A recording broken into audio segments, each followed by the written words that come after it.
ममिता मेहर प्रसंग में पुणी सरकार को टार्गेट करिछि बीजेपी साधारण संपादिका सांबादिक सम्मेलन करी सरकार को टार्गेट करिसेंती। अक्टोबर 8 रे ममिता हत्याकांड होइतिबा बेले गृह राष्ट्रमंत्री को संपृक्ति पर भी कार्यानुष्ठान होइनी।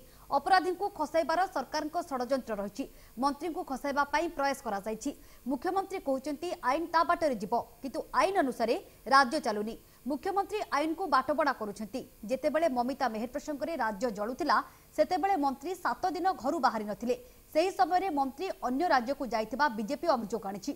मंत्री परवर्ती मुहूर्त में कहिथिले एथिरे किछि संपृक्ति नाही। अक्टोबर 15 तारिख में मंत्री राज्य छाड़ी जाइछंती किंतु एकथा स्वीकार करुनथिले किंतु प्रमाणित होइछि मंत्री रायपुर छाड़ी चंडीगढ़ जाइथिले।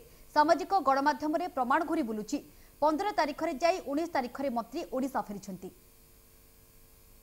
आमे जतबेले ममिता मेहर हत्याकांड हैला सेथरे मंत्री दिव्यशंकर मिश्रंकर खुलासा हैला आपणकर संपृक्तिर खुलासा हैला। आपण मानकर मने थिबो अक्टोबर 8 पाखरु ओडिशा जळुथिला। केतेबेले मंत्री घर को अंडा माड़ केतेबेले पत्थर माड़ केतेबेले लोके तांको घर को घेरिकी रहिले केतेबेले आमे राज्य रास्ता रे ठिया हेलु।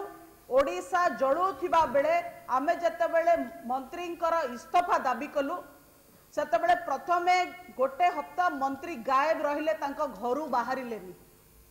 आमे भाबितिलु जे से घर भितरे अछंती बोली किंतु एबे जणा पडुची जे से राज्य रे भी नथिले। घर तो दूरर कथा से राज्य भितरे भी नथिले राज्य बाहरे थिले।